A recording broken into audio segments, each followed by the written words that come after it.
Good morning, everyone. Thank you for joining us for this Facebook Live this morning. Of course, it's Monday, a new work week. It's June 24th. We're looking at a hot day today. We'll talk about the forecast in just a second here, Dillon. But first, a reminder for you. You can find us here live on Facebook each and every morning, Monday through Friday.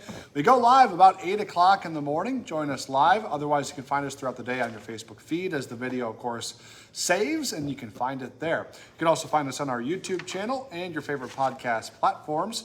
Just go to inforum.com/podcast and look for the Inforum Minute. All right, Dillon, today, gonna be a hot one, but the big thing is kind of this humidity that you've been talking about. Yeah, humid day. We really haven't had this humidity that we're gonna have today in quite a while, but dew points warming up into the upper 60s, low 70s. It's pretty humid. And then the heat index is likely in the middle 90s, especially late afternoon, so pretty toasty. Cold front's approaching all this heat and humidity. It may spark a few showers or thunderstorms, we'll see. There's a possibility where we get no storms at all. But there's also a possibility where we have quite a few storms, and some of them are strong to severe. So stay weather aware. It's all because of something called an atmospheric cap, not just because I'm only right 50% of the time. But it's due to something above us. It is a warm layer of air that forms in the Rockies. And that layer of air pretty much stays that same elevation, which is a few thousand feet in the air, of course, the Rocky Mountains. Yeah. And it moves eastward, and it's right on top of us right now. And what that does is you have little parcels of air during the day. They heat up and they warm and they'll rise. As long as little parcels are warmer than their environment, they'll continue to rise. Okay. We have this warm air up here, and so it gets stuck. And this little parcel can't go any farther up. And that's stopping thunderstorms from growing. Because those little parcels, they form clouds and eventually thunderstorms. But a lot of complicated things to say. It might storm or it might not. Okay. It really depends if that cap can break. Okay, interesting. Never heard of that one before. So really? I had not. So yeah, it's complicated and it's very easy to get confused, but I think it's better to explain it to people than just to say it might storm or it might not. That's so at least I'm trying. So we know what the factor is within Yes, that is the factor with whether it storms today or it does not. Okay. There are a few showers and rumbles out there this morning. Just west of Valley City, there's a good rumble of thunder right now, but those are weakening. They're not super strong.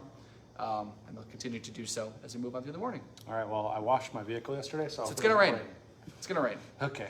Because it's all your fault. My bad. It is all your fault. You washed your vehicle. Never washed it. Oh my gosh. I washed it really good too. I spent a lot of time scrubbing. So when it rains, it is all your fault. Ugh. All right, well, I'll take the blame this time. Yeah, your only person to blame is yourself. Fair enough. All right, thanks, Dillon. Yeah. Let's get into your Monday morning headlines here. Right now, a search party is out looking for a missing man in Otter County. He's been missing since early Saturday morning when he walked away from his house in rural Henning. 79-year-old Robert Shaw. He has dementia.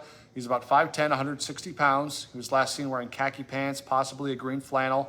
The sheriff's office is asking everyone who lives in the area of County Highway 134 and State Highway 29 to search all of the buildings on your property and your deer stands. If you see him or have any information, you are asked to call 218-998-8555. This morning, we're working to find out how a vehicle ended up crashing into a Fargo hotel.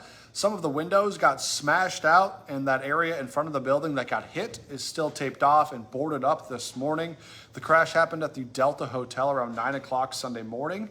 That's off of 42nd Street near the West Acres Mall. We are still waiting to hear if the driver is going to face any charges or citations. Today marks 2 years since the Supreme Court's Dobbs decision effectively overturning Roe v. Wade. This anniversary comes as SCOTUS considers whether a federal law mandating emergency care can override a state's ban on abortion.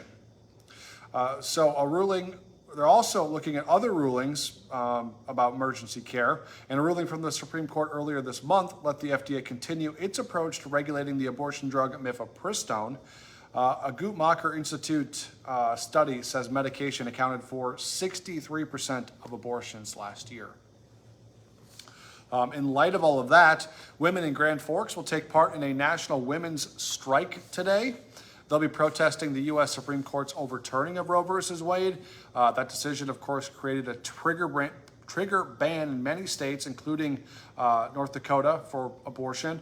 Today, the group is encouraging women to strike from their daily duties, and that rally is going on from 4 to 6 this evening at Independence Park. If you're going, they're asking that you wear red to support their cause.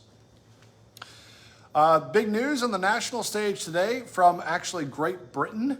Princess Anne has been hospitalized following what they're calling an incident at her home on Sunday evening. The 73-year-old is the sister of King Charles, part of the royal family.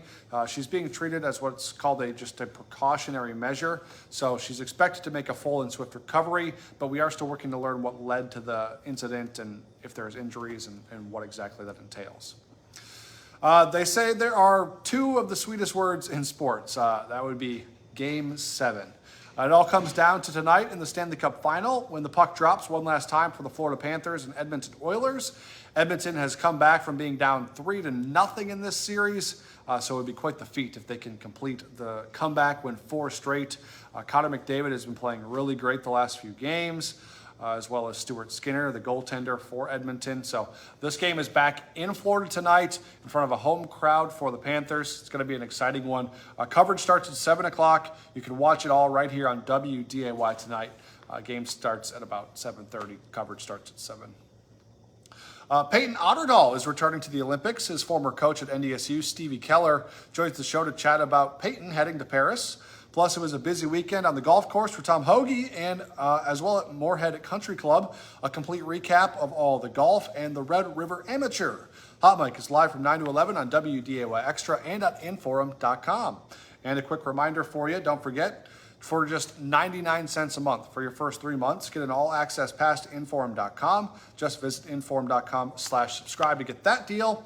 And join us the rest of the day for our newscast so you can keep an eye on all those potential pop-up storms. Next one's at 11, then 4, 5, 6, 9, and 10. And I'll be back with First News with Dillon tomorrow morning from 5 to 7. So join us then. Have a great day, everyone.